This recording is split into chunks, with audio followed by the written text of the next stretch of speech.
Is cutting-edge technology a foreign concept in foreign language classrooms?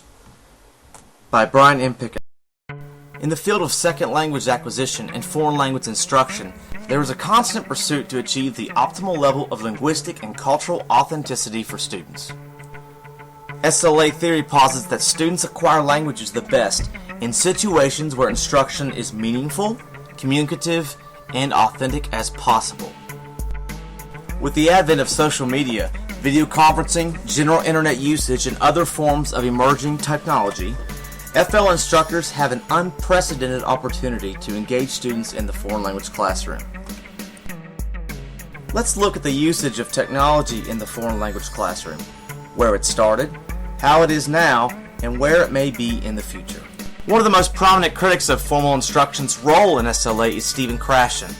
He points out in his acquisition learning hypothesis, or ALH, that acquisition is different from learning. Krashen has three primary requirements for language acquisition. 1. Comprehensible input.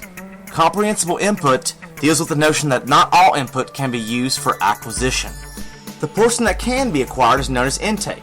More specifically, comprehensible input must be knowledge that is just beyond what students have already acquired, or I+1.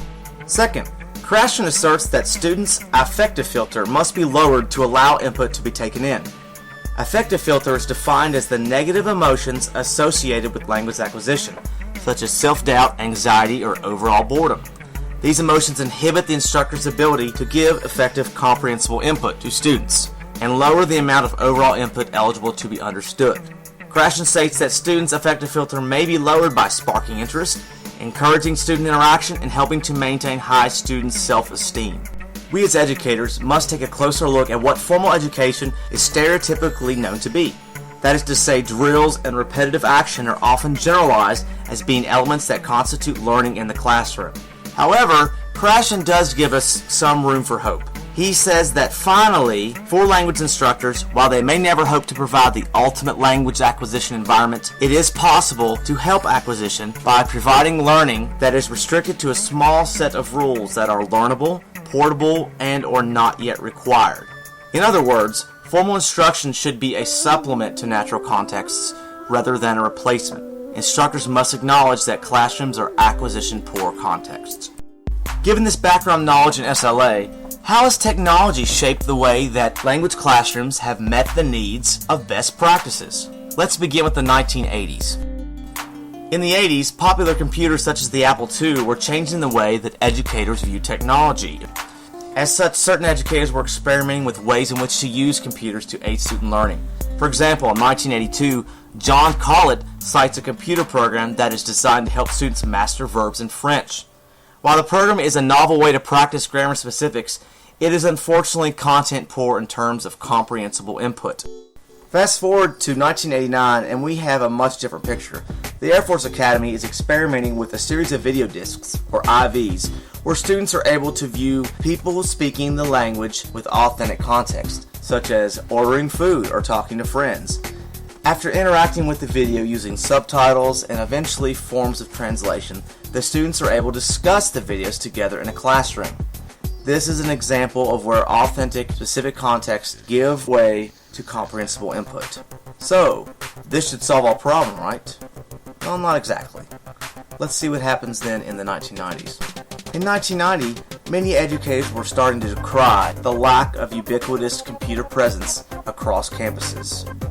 In addition, in the late 1990s, with the advent of the internet, computer usage had reached an all-time high. Fortunately, there were programs such as Conduit from the University of Iowa, which let instructors use a Mac computer to create their own story exercises, multiple choice substitutions, etc. These exercises gave way to the type of technology usage that was at the fingertips of educators in the everyday classroom. In the year 2000, Kramarski and Feldman performed a study in which the effects of internet exposure for metacognitive instruction in English as a second language reading comprehension were examined. The results showed that while internet usage could increase student motivation, it in and of itself was not sufficient to increase performance. In 2009, Abdus, Camarena, and Facer conducted research into the recent proliferation of mobile-assisted language learning, or MAL, in secondary and post-secondary classrooms. In particular, they wanted to look at the usage of podcasts. The results of their study showed that, just as Krashen had mentioned, important elements for language instruction included the ability to communicate. In addition, language learning had to have quality input, feedback, and opportunity for practice. So, where do we go from here? In looking at the last 25 years or so, it is obvious that technology has changed a lot. Personal computers, the internet, social media, and portable language devices have all changed the way in which we look at technology and language learning. So what is there to take from this? Well, as Krashen said, we must use best practices such as comprehensible input in order to guide instruction. In addition, technology in and of itself will not cure students' inability to learn language. We must work together as educators so that our students have free access to technology in addition to our willingness to work together toward a common goal of using best practices in the language classroom.